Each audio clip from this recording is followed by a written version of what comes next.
Shalom, selamat pagi saudaraku yang dikasihi Tuhan dimanapun saudara berada.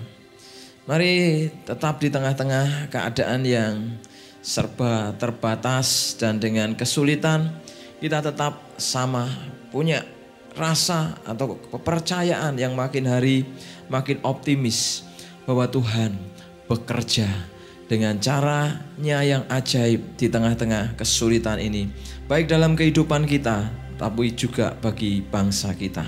Maka mari sama-sama kita lihat sama-sama satu firman Tuhan di dalam Mazmur pasal 36 ayat yang ke-10. Mazmur 36 ayat yang ke-10.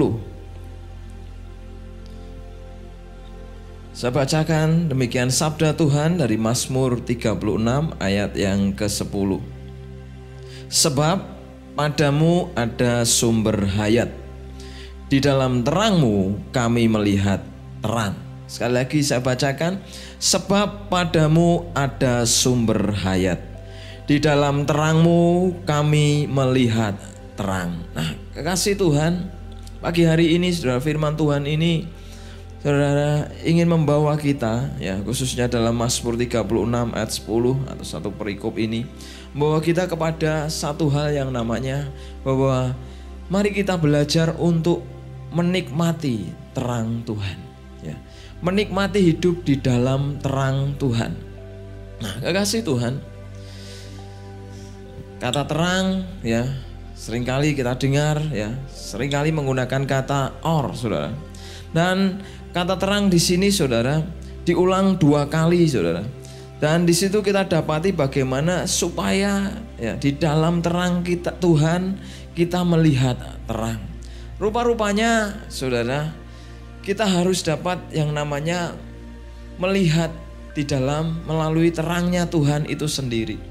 Ketika kehidupan saudara yang makin hari makin tidak mudah ini, ya kehidupan di zaman akhir yang menggiring kita dalam satu keadaan yang akhirnya dapat membuat masalah makin rumit, keadaan makin sulit, dan yang disebut dengan kegelapan itu makin dialami oleh banyak orang.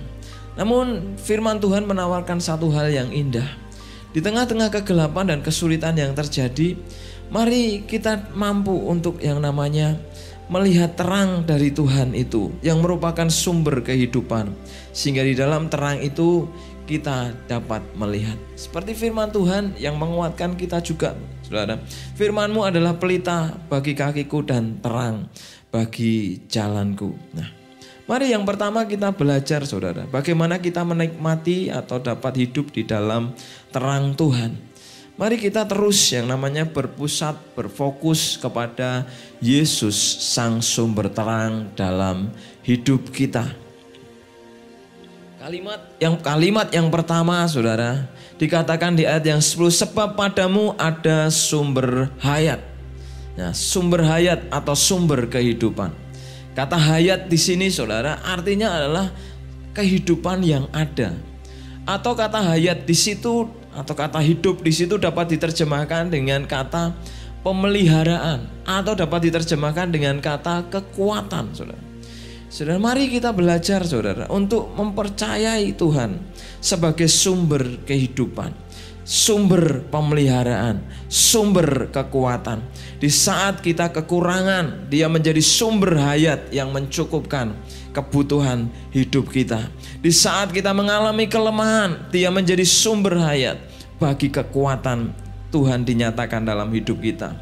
Di saat kita membutuhkan kesehatan, Dia akan menjadi sumber kesehatan, sumber pemeliharaan, sumber hayat yang memulihkan keadaan hidup kita. Saudara, kata sumber sendiri juga saudara, setelah saya renungkan di sini artinya adalah salah satu dari kata sumber itu artinya yaitu sesuatu yang diperoleh dengan cara digali.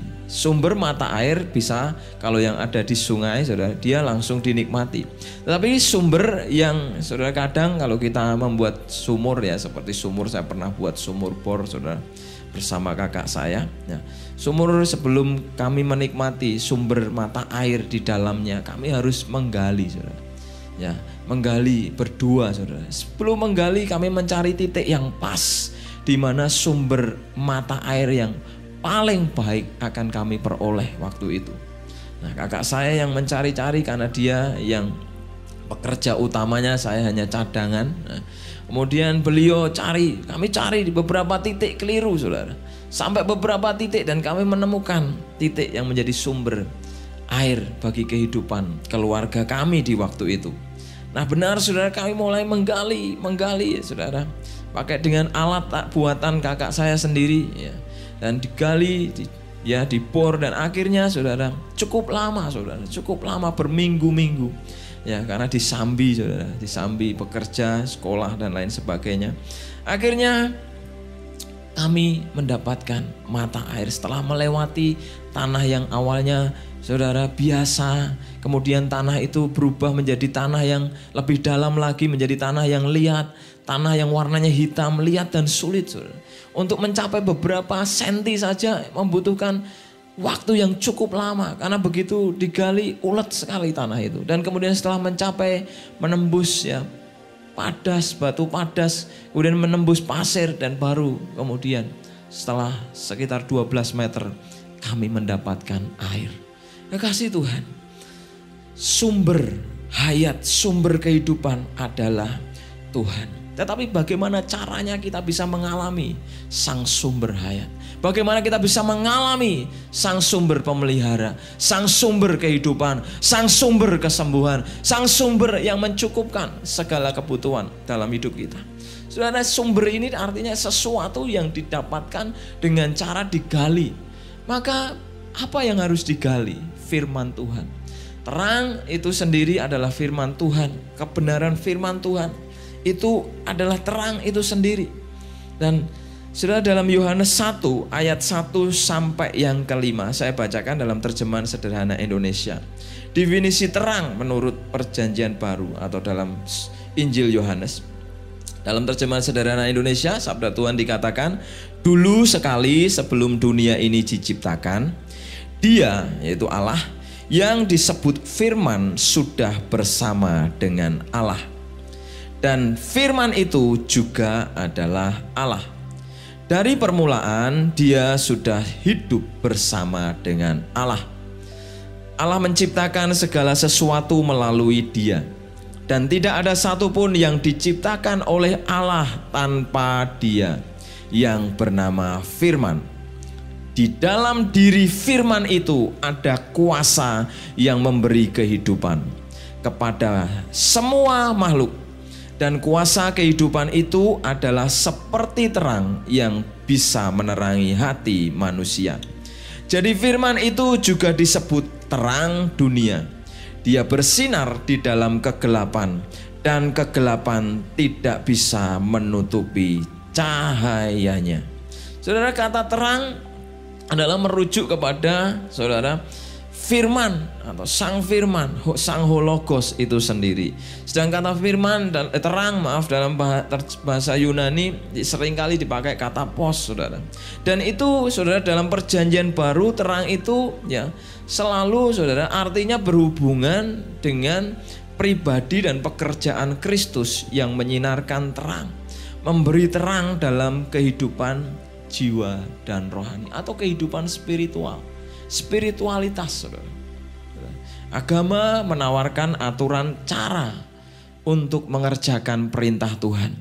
Agama menawarkan bagaimana kita bisa hidup di dalam kebenaran.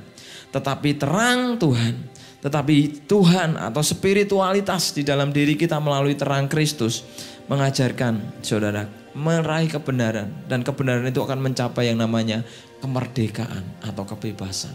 Kalau kita menjalankan sebuah perintah-perintah di dalam ayat-ayat di dalam firman Tuhan tanpa adanya terang, kita mengerti sumber terang tanpa penggalian atau perenungan firman yang mendalam, maka seringkali kita akan hanya sekedar menjalankan perintah. Itu satu hal yang baik. Tetapi Tuhan Yesus berfirman, berkata bahwa kamu kalau hidupmu tidak lebih dari saudara orang yang hidup dengan cara agamawi, kamu belum melakukan perintahku. Artinya apa? Kehidupan orang Kristen, anak-anak Tuhan, kita dituntut dalam firman Tuhan untuk lebih dari kehidupan agamawi. Bukan meninggalkan yang agamawi, tapi lebih dari sekedar yang dilakukan orang agamawi. Jangan sampai kita salah memahami dengan penyataan ini sehingga kita bahkan tidak melakukan hal-hal yang dilakukan dalam perjanjian lama, perjanjian baru dan lain sebagainya. Tetapi justru kita harus melakukan semua perintah Tuhan bahkan lebih. Karena apa, saudara? Karena ada sumber terang yang menolong hidup kita. Saudara, tadi saya menyampaikan bahwa firman atau yang namanya sumber itu adalah segala sesuatu yang diperoleh dengan cara digali.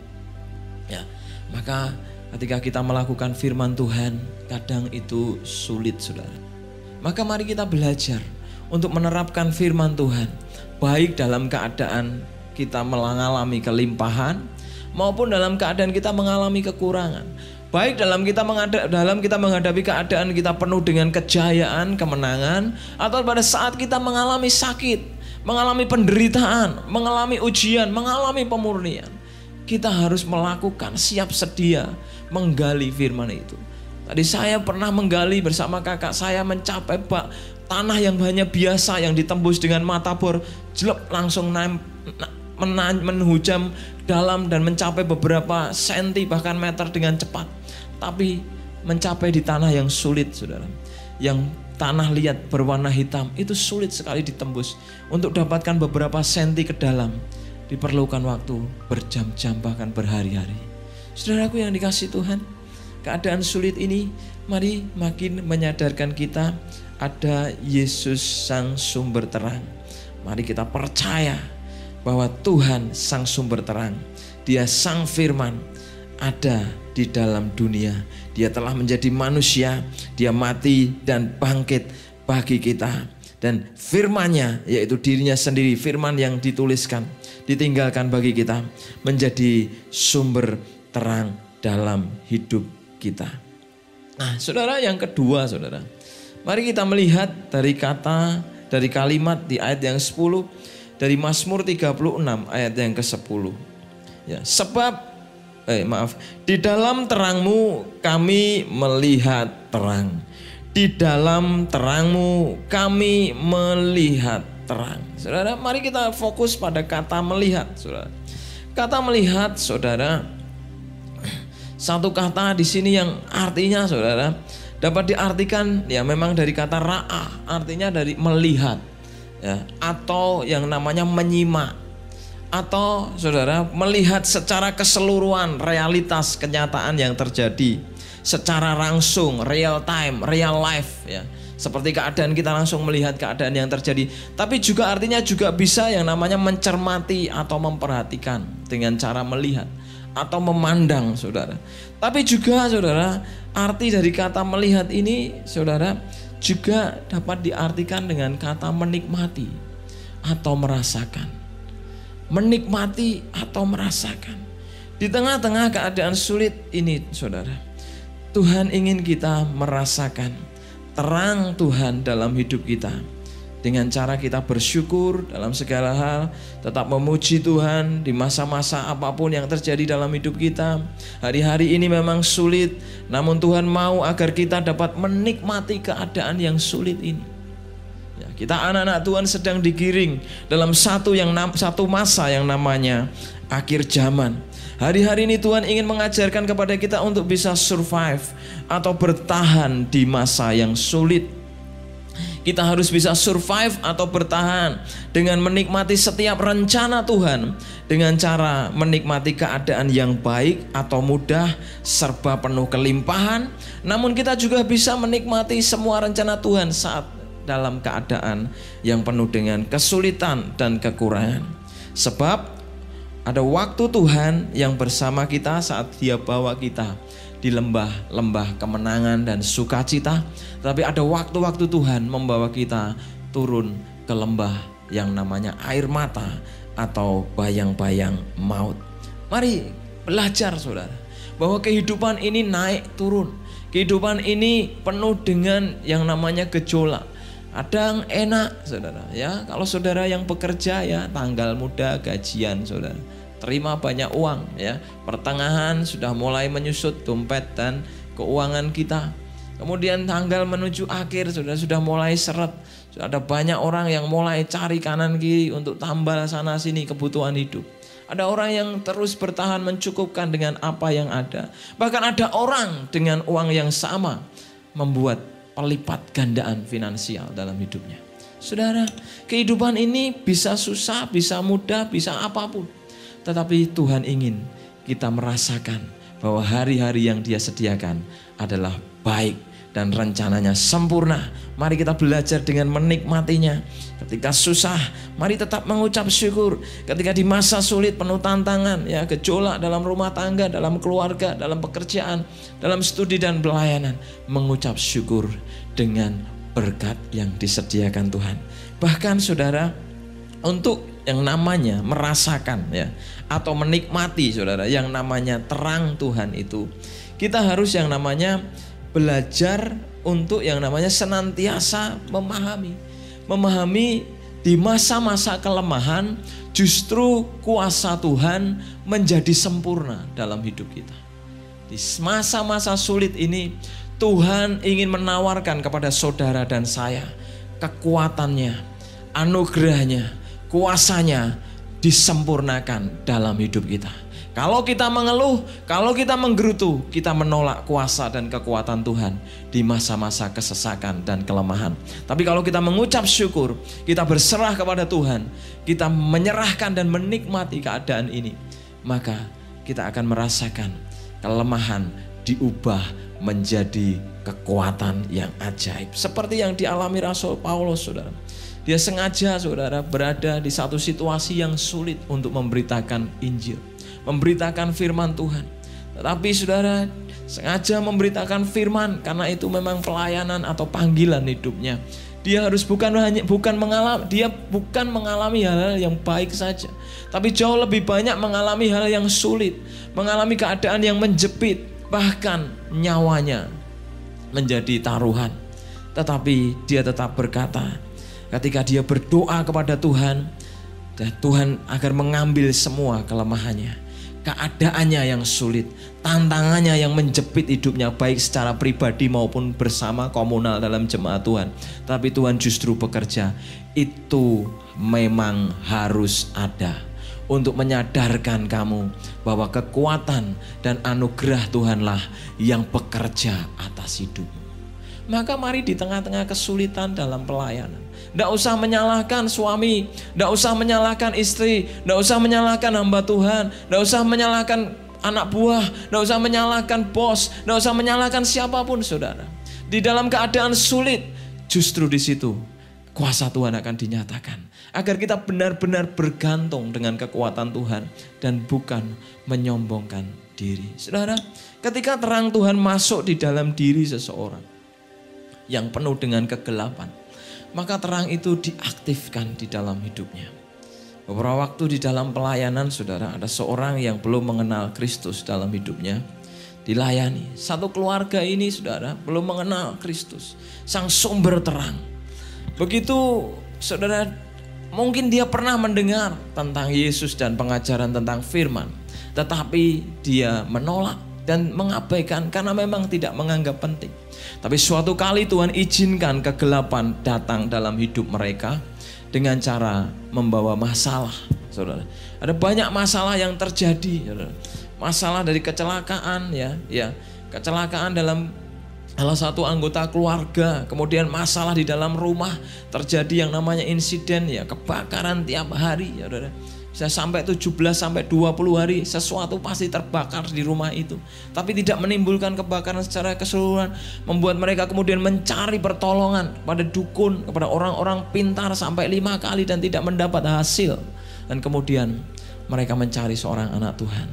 Dan kita dihubungi, saudara, kemudian kita melayani mereka. Kita menawarkan, saudara, karena sifatnya kepercayaan itu orang menerima atau menolak itu hak setiap orang. Kita tawarkan menerima Yesus sang sumber terang. Akhirnya mereka mau menerima Yesus sang sumber terang. Dan hari itu, saudara, menjadi titik awal pembuka bagi terang itu berkuasa dan menolong hidupnya. Saudaraku yang dikasihi Tuhan, orang yang belum mengenal Kristus dalam hidupnya, dia tidak akan bisa mengalami terang yang sesungguhnya. Karena firman Tuhan tadi mengatakan sumber terang itu harus ada di dalam hidup manusia. Terang yang menerangi hati manusia. Saudaraku yang dikasihi Tuhan, di rumah kita masing-masing pasti ada listrik ya, dan terhubung dengan sumber listrik yang ada di PLN, baik di masing-masing distrik maupun di tingkat pusat, saudara. Sumber listrik nasional terhubung. Ya, di Jawa Bali ada pembangkit sendiri, di daerah timur ada sendiri, di tempat lain ada. Dan di sumber terang itu, saudara, sumber terang dari listrik itu atau cahaya listrik atau tenaga listrik itu akan mengalirkan dengan kabel dan dengan tempat-tempat ya, gardu-gardu induk, kemudian akan sampai ke rumah-rumah setiap penduduk. Nah, setiap rumah penduduk akan mengalami terang rumahnya karena cahaya lampu yang terhubung dengan daya atau power listrik itu. Maka mereka dapat menikmati terang sekalipun dalam keadaan gelap. Dan ketika suatu hari ada yang namanya oglangan atau mati lampu, saudara, mati listriknya, dayanya mati. Kemudian maka orang akan kesulitan ya. Bagaimana saudara, tiba-tiba ada pemberita dari PLN, besok akan ada pemadaman bergilir di daerah ini. Maka ada beberapa orang yang berkata, waduh, mulai begini, wah sulit, bagaimana bisa bekerja. Saudara, kehilangan sumber terang untuk sedikit waktu saja membuat banyak orang susah. Apalagi kehilangan sumber terang selama dalam hidupnya. Gelap akan ada selamanya. Tetapi ketika orang menerima Yesus Kristus, dia akan dihidupkan, di-on-kan terang itu di dalam dirinya. Kasih Tuhan, mari kita percaya kepada Tuhan sang sumber terang yang luar biasa, sumber pemelihara ya. Tadi dikatakan artinya sumber yang namanya kehidupan, sumber kekuatan, sumber pertolongan dalam hidup kita. Tetapi mari kita belajar menikmati terang Tuhan dalam hidup kita. Saat ya masalah datang, kesulitan bertubi-tubi ya, pekerjaan kita mungkin ya turun naik, penghasilan kita turun naik, bisnis saudara mungkin agak sepi. Saudara, mari kita sudah belajar menikmati semua itu. Tujuannya adalah agar kita bersiap menjadi manusia-manusia rohani atau penuh dengan spiritualitas di akhir zaman ini. Karena akhir zaman akan penuh dengan kesulitan yang lebih besar, kesulitan yang lebih sulit lagi, saudara. Dan hari ini Tuhan mengajarkan dan ingin kita dibentuk, diproses dalam tahap finishing akhir, saudara, untuk melewati atau mempersiapkan hidup kita menghadapi akhir zaman. Saudaraku yang dikasihi Tuhan, agar ketika kita menjadi orang yang siap ya, kuat di akhir zaman, yang namanya siap menghadapi tantangan di akhir zaman, kita dapat menyelesaikan rencana Tuhan sampai garis akhir dan mendapat mahkota kehidupan dari Sang Raja. Terus untuk menikmati kehidupan selain mengucap syukur, memuji Tuhan, mari kita miliki yang namanya kerendahan hati. Miliki kelemah lembutan, saudara.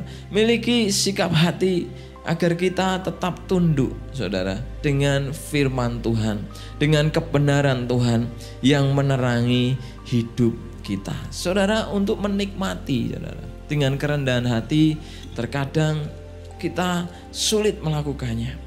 Tapi kalau kita membuka diri kepada firman Allah dan pimpinan roh Tuhan, maka kita dapat melakukannya. Nah, saudara, beberapa waktu ini kami sedang yang namanya membangun, saudara, merenovasi. Nah, di situ, saudara, beberapa hari yang lalu saya meminta seseorang untuk memasang instalasi listrik, saudara, agar rumah nantinya kalau dipakai bisa terang dan menyala.